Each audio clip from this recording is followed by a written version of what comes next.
Hello and welcome to Season 2, Episode 5 of LogiCast. I'm Carl Robinson, CEO and co-founder of Logicata, and I'm joined today by my colleague, John Goodall. How are you doing today, John? I'm knackered. Absolutely broken. Well, that's not great for a Monday morning. What's led you to that state? Eldest kid's 5th birthday party over the weekend, so like 25 kids and just, oh. Well, I also tackled my first party of my alcohol-free for 23 voyage, and I managed to stay alcohol-free, which I guess is quite appropriate because it was a first birthday party for my friend's 1-year-old daughter. So perhaps if I had gone there and got drunk, it may have been a little bit inappropriate. But I'm easing myself back into the party scene gently. Um, anyway, we're not here to talk about kids' parties. We are here to talk about Amazon Web Services and Amazon Web Services news. So if you're new to the podcast, every week I curate a weekly AWS News Roundup newsletter. And then John and I select a subset of the articles from the newsletter, which we take a little bit of a deeper dive on. So we've got a number of articles for you to talk about this week, for us to talk to you about this week. The first Are you one sure of those. you weren't drinking? Well, I've been on the alcohol-free beers, which have 0.5%, and I think maybe I'm getting the homeopathic effect of that 0.5% alcohol. Anyway, the first of those articles is from our friends at The Register, and this one is an advertorial. So I suppose we can't really class it as news because AWS have directly paid to have it on The Register, but it is on a news website. And the article is really talking in a little bit more detail about some of the database innovations that AWS announced at reInvent back in November, December time. So they announced a whole load of new features and functions for their database portfolio. There was a big song and dance about Aurora Zero ETL integration with Redshift. So that's one of the things that the article covers. Yeah, tell me your thoughts on this one, John. I mean, advertorials in general or this specific one? No, not advertorials in general, because that's another podcast that'll take far too long. So Yeah, well, it's the let's section start of with news. Aurora Zero ETL integration, as that's the first feature that it highlights. So I didn't really want to talk about that one because it's a lot less interesting. But the short version is historically to get data out of your database and into your data warehouse or your data lake as well, to be fair, but realistically it was more your warehouse. You had to do what's called an ETL process, an extract, transform, and load. And for those of you who are unaware, my first job was on an ETL processing system for a major bank. So I'm very familiar with these systems and they're really boring. But they But do it what they say on sounds the like tin. this would have done you out of that particular job. No, because it was all SQL Server. Ah, But yeah, the short version of this is instead of having to extract it, munge the data around, is a very British term, and then shove it into Redshift, you can just pipe it straight into Redshift, which just kind of saves you a lot of work, saves you a lot of time and effort and money because you're not having to pay for the ETL processing. So that's cool. If you need to get your data out of one thing and into another without having to mush it around, that's great. It's just generally it's easier, and it leads more into the data lake kind of setup than the data warehouse setup. Where the warehouse setup, you are making some pre-decisions about what the data should look like to put it in the warehouse, but the lake, you're just dumping it in, like all those toxic chemicals. Just dump it in. So it's just moving where you're making the decisions to a great extent. But I'm much more interested, to cut you off, on the global database and then the blue-green deployments, because global database is really cool. It's really cool. For those of you unaware, this has been a thing in the Dynamo world for a little while, but not hugely long, where you can have one database, one Dynamo table, whatever, where you define your data, you put your data in it, and then it just replicates with about 1 second of latency to any other AWS region that you want it to be in. That's incredible. A, just the technology behind it, because that's mad, and B, because it means you can do with it. Right? In the world where we live in now, where you've got these massive distributed systems and customer bases that aren't in one particular country or region, databases have always been a bit of a sticking point because there were regional services and it was kind of the backbone of your application and it needed to be in one place, and you ended up with these kind of hacky sync systems or having reader endpoints in different regions through kludging, and then your writes were really slow. We had to do this queuing and caching, and it was just a mess. You don't have to do that anymore. I mean, you haven't had to do that for about a year with Dynamo, which is really cool. And then they've done it for an actual database. That's mad. I mean, yes, Dynamo has an actual database. Don't email me. But they've done it with a relational database, which is this really cool. It's really cool.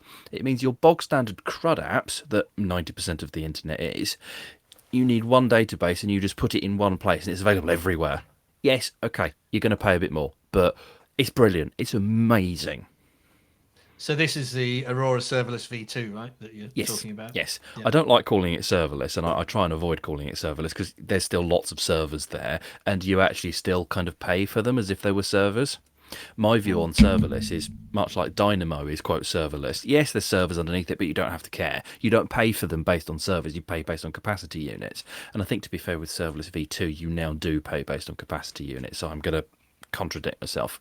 But it's serverless, but only just. But the functionality of this scalability and global availability is incredibly powerful. That was a lot of itties in one sentence. It's better than a lot of isms. The other one that's quite cool is the blue-green deployment. Now, for those of you listening that are unaware, a blue-green deployment it's a deployment mechanism that allows you to completely deploy your new code, your new app, your whatever, to a new set of infrastructure, and then you test it, do a little bit of traffic shifting, and then once you give kind of the nod that it's okay, you move all your traffic across and burn the old stuff. It's great. Zero downtime, testing in live, all that kind of good stuff. And now they've just kind of automated it, which is so helpful. Yes, you're paying for two sets of infrastructure and that's kind of expensive, but it just means that you're not having to do all of the legwork yourself. So that's really handy as well. Cool. Did you have anything to say on any of the other features? Trusted language extensions for Postgres, or the perhaps slightly more interesting one was the guard duty RDS protection? No, not really. The guard duty RDS protection is useful because it's, quote, a wide fabric protection and all that jazz.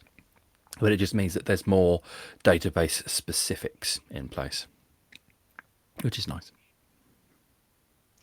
Cool. Well, I think that kind of covers off everything that AWS wanted to say about databases in that particular article. And of course, the article links are in the show notes. So if you want to read the article in more detail, check out the show notes and you'll find all the articles that we talk about in there. So let's skip on to the next one. This is a blog post on the AWS news blog. And it is about new deployment pipeline, reference architectures, and reference implementations. So this is a blog post by Sebastien Stormacq about a new set of reference architecture implementations for enterprise-grade deployment pipelines. So we're talking a lot about pipelines, deployment pipelines to our customers at the moment, John. So what have you got to say about this one? Well, nothing specific about this pipeline, as it were, because this is a pretty standard pipeline, right? And we've spoken about deployment pipelines that live in code build and code pipeline and CloudFormation and keeping everything in AWS. That way you don't have to worry about kind of external factors and things like that. So nothing specific about this pipeline, but more about the fact that they've now done a reference architecture. So it kind of explains this at the first couple of paragraphs about reference architectures and why they do them and all the rest of it. But I wanted to touch on that because I think it's quite interesting. So what you find in the tech world, and I know you're not an engineer, but I'm sure you've read a few of these white papers, is you'll get this new kind of piece of technology come out, and then enterprising folk, I would say like me, but I've never written one that I've made public, will come up with they'll hack around, they'll play with it, and they'll come up with some sort of example of here's how you do it, and here's what it's for, and all that kind of thing. They'll publish it on GitHub, and they'll get lots of likes and lots of stars and lots of follows, and they might get a job, but that's kind of, it is what it is, and they've kind of hacked it around and worked out how they think it should work. AWS has kind of taken that as an idea and gone, let's show people how we, as the vendor, think it should work, which is great. It's really nice. Yes, this architecture is a bit complicated and a little bit dry because it's deployment pipelines, and most people find them quite dry. I think they're interesting, but then it's my job. But then they've put it together to say, look, here's how you can do it. Here's how we recommend you do it. Here's all the services it's touching. It's, we're going to do it with either the cloud development kit in a particular language, or we're going to do it in CloudFormation or SAM if that's appropriate. But they'll never do one in Terraform because it's not their kit. And then they'll make it public and say, here's a way of doing it. This is a reference implementation. It's nearly production ready. It's not quite, but it's nearly production ready. They'll probably call it production ready, but I would argue that it probably isn't quite production ready because you want to make your tweaks for your own kind of environment. But they've done it in such a way that someone that hasn't got 5-10 years of experience doing it, I do, but people that have only got a couple of years experience can actually make a good stab at setting something like this up without making serious security flaws and silly mistakes and taking days and days and days and days to do it, because they've kind of done the legwork for you, which is nice. The undifferentiated heavy lifting, as AWS always like to call it. They've done I more always heavy thought that was lifting more for you. around the SaaS side than around writing a blog post, because I do pick them up on that quite a lot, where their version of taking away the undifferentiated heavy lifting is to tell you how to do it, as opposed to just writing a thing that would do it. Or actually doing it. Yeah. Like with their managed services such as RDS, etc., doing all the stuff in the background is. Yeah, so I pick them up on that quite a lot. But let's face it, it's IT. The heavy lifting, really, the heavy lifting is just getting the servers in the racks, isn't it? Which of course they are doing for you. They're very heavy. Yeah, I have. Back in the day, I have HP C7000 blade chassis, with multiple power supplies and fans and so on and so forth. And even when you take all that stuff out, the chassis itself still weighs a ton. You got no hope of lifting it with all the blades in it. So been there, done that. I've not much around with blades, but I have lumped around some old Google search appliances when you could put Google search on your own website. They weighed a ton. And they were yellow, weren't they? Were they yes, yellow? Bright yellow with the Google logo on the front. Yeah, it's always quite a good gimmick, that painting your kit a certain bright color, because you would spot it when you're walking around the data center. Yeah, could always spot an F5 badge, the big round red F5 badge on the front of an F5 load balancer. Could always which storage vendor? There was a storage vendor that painted all their kit orange. So you're walking around the data center, you could just immediately spot it. I always thought that was quite good marketing. Of course, I'm not walking around data centers. Yeah, exactly. Yeah, maybe that's where the idea came from.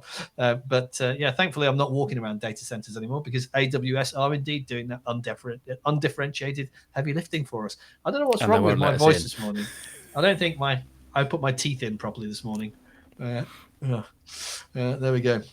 Let's move on then from the reference architecture to hopefully something easy for me to say. Our next article is another blog post on the AWS Cloud Operations and Migrations blog, which is about monitoring Amazon RDS and Amazon Aurora using Amazon Managed Grafana, which wasn't that easy for me to say, but I did manage to get it out without getting tongue-tied. Grafana, of course, very popular in the DevOps world. Amazon now have their own managed version of it, where they are doing some of the undifferentiated heavy lifting for you in providing that back to you as a managed service. You've not been drinking? No, I haven't. Do you know what it is? I've actually been exercising, so I think I'm high on endorphins. So is that what they call it when you smoke it? Okay. Yeah. Anyway, back to the article. Monitoring Amazon RDS and Amazon Aurora using Amazon Managed Grafana. Tell us about this one, John. So, Grafana, for those that don't know, it is kind of like the name implies. It's a graphing tool, amongst other things, but it makes some very nice, pretty graphs.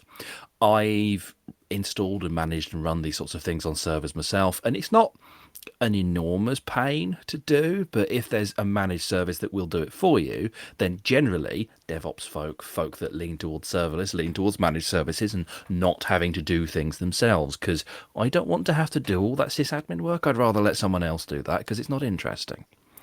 So there's that. CloudWatch does give you some really nice metrics out of your RDS and your Aurora setup, which is cool.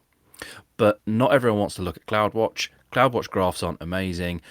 People that necessarily want to look at the graphs, or you want to put the graphs on a big screen somewhere in the office, back when people used offices, you don't necessarily want to log that into the AWS console to have that kind of sitting there, because it'll time out after an hour or two. People that want to see these graphs don't necessarily need access to your AWS console, don't want to learn how to use CloudWatch and all that kind of thing. So this is a way of using a managed service and then putting up like a public or a semi-public or an authenticated view on that isn't CloudWatch, because Grafana will have its own URL, it will have its own interface and all that kind of thing, which is quite nice. Excuse me. On top of that, I think this is AWS kind of admitting that the tool that they built to do this isn't quite up to snuff for this particular use case. So yes, Grafana is something they're managing, but they didn't build it, they didn't make it, it's open source. So they're just kind of running it for you, right? And they're kind of admitting that CloudWatch's graphing capabilities aren't good enough for this particular use case. I think that's growth. Because they usually kind of point and say, just use our tools. But this is one of the tools that isn't one of theirs, which is cool. Which everybody was using anyway. Well, yeah. There is certainly some evidence of that sort of thing, where other people will set something up and then AWS will magically come up with a way of doing it using a managed service. No, they're not spying on your account, promise, but good luck telling that to a CISO. It's much more likely that they're listening to their customers because they're already good at that. But then, yeah, you scroll down through the article, it tells you how to do it, and then they've got, curated dashboards where they've done all of that legwork for you as well. You just kind of need to hook it all together. And then you've got some really nice graphs, and it defaults to dark mode, which is much nicer. And then, all sorts of things. And then you can do alerts as well, which is great. So if you want to send it off to Slack or PagerDuty or whatever, you can do that through Grafana, as opposed to kind of doing it through CloudWatch alerts and that kind of thing, which is nice. It's just nice. Are you a fan of the dark mode? Some and some. It depends on the light level, I find, on whether you should be using light or dark mode. I never really got comfortable with dark mode. I think my phone kind of sets itself to dark mode, but in the working day, I know we have colleagues who won't use apps unless they have a dark mode. I think perhaps they live in the basement or something. I don't know.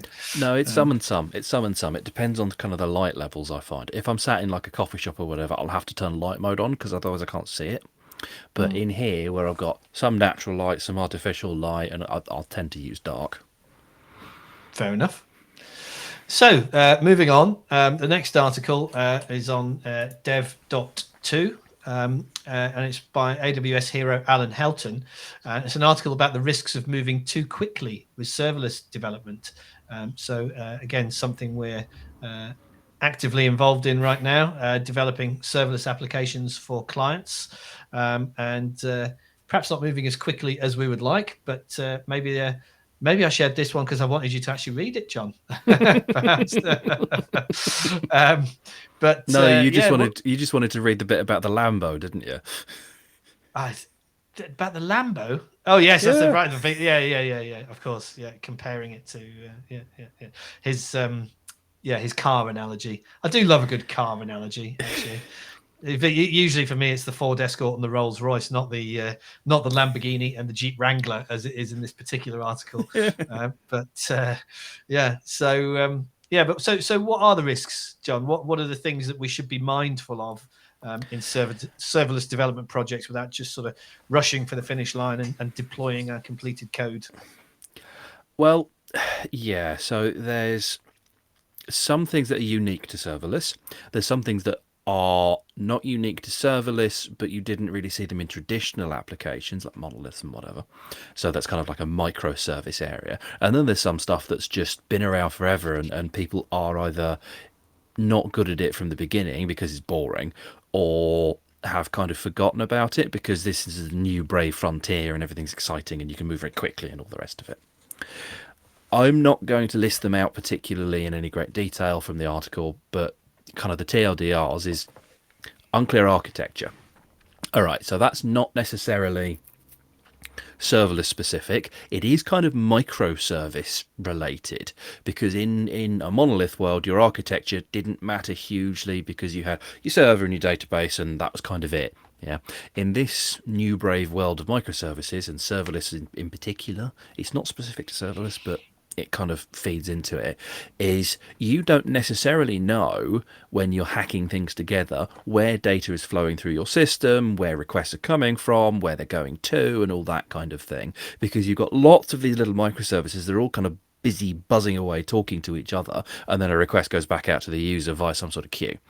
So you're not necessarily entirely clear how data moves through your system unless you've actually sat down and designed it and worked it out and all that kind of thing. Yes, you can kind of put tracing in place after the fact, but that's kind of running after the horse after it's already bolted. You'll probably catch it and you'll get there, but it was much faster to just lock the paddock to start with. Next one, change management. Poor change management. That's nothing new. Yeah, that's nothing new. Bad change management has been around since year dot, because when you're first hacking something together, be it microservice, monolith, serverless, whatever, you're not doing change management because you need to get the product live or you're going to run out of money. So you just kind of get on with it. And then after time, it kind of comes in and gets a bit better and a bit better and a bit better. And then you end up in this massive corporate horrible environment where you go to a change advisory board once a week and you talk about what you're doing, and everyone just passes it through on the nod, but you've done the cab meeting. Well done. Didn't achieve anything and it all's going to break anyway, but box ticked. So yeah. Do you like writing unit tests? No one likes writing them. I'll do them, but no one likes writing them. They're boring. No, is this thing going to do what I think it's going to do? Yes. Yeah. Whatever. They're much more useful in large development teams where other people are touching things and things are changing how they interact, so that you can prove that little unit of code does what it's supposed to do, and then your integration tests kind of work out where things are talking to each other. It's much more useful in a world where it's more than one dev. In a world where it's one dev, it kind of feels like a box-ticking exercise, but there we are. Wide open permissions. I'm very guilty of this. Certainly in my early days of AWS, you just, S3 star because I couldn't work out what permission it needed. AWS have made some inroads into this with things like CloudTrail logging and stuff, where you can kind of turn this particular feature on, and by the requests it makes, it will tell you what permissions it actually needs. But yeah, principle of least privilege is very important. And again, people are really bad at this because permissions are hard. And that's nothing new. NAF documentation. Yeah, I don't think I need to talk about that. Devs hate writing docos as a rule. Why is that though, John? Because it's boring. Can't you automate it? I mean, to an extent, yes, and they kind of talk about that further down. You can do automated documentation, but again, it ends up being kind of less than helpful. It will kind of tell you what the system. It will tell you what's going on, but not the why. And the why is kind of what you need to write down. Because in my kind of view, any developer worth their salt should be able to tell you what something is doing from the code, even if it's not a language they're particularly familiar with, because the formats are mostly the same. The syntax might be a bit different, but the flow, you can work it out. Yeah. It's the why that kind of you need to write down, because that's the thing that was in the head of the person that was doing it at the time, and that's gone. So automated documentation is I would argue that it's not better than nothing. I mean, I would argue it's probably not, unless you've got this massive, just huge, great thing. But the why is more useful. And then the last one is indicators for success, which is, your KPIs, your SLIs, your SLAs, your SLOs, all those lovely acronyms that everyone hates. But if you don't know what good looks like, what good looks like, how can you measure it? You can't. So there's that. And then the article then goes on about careful planning and all this kind of thing. And I don't really want to go into it in great detail because it's a bit boring and we're running out of time. But the short version is none of these things are unique to serverless. There's a few that are more important in serverless and more difficult in serverless and microservice, which could be containers as well. They're kind of interchangeable as far as this article is concerned. But the short version is just pay attention, really. Cool. Okay. Let's move on from serverless development to something which is in the news an awful lot at the moment, ChatGPT. So there was an article on CRN last week with AWS CTO Werner Vogels slamming ChatGPT as not being concerned about the truth. I know you've been using ChatGPT a little bit recently, John. So let's talk about that first, and then let's go on to Werner's opinion.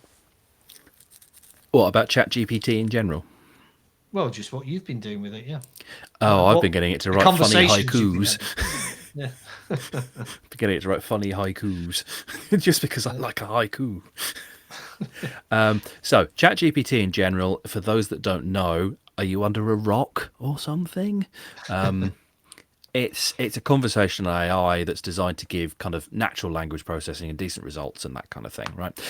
If you actually ask ChatGPT what the point of ChatGPT is, it will not say, I am optimized for the truth, I am optimized for facts. It will say it's optimized to give realistic sounding answers. So this is not something they're hiding.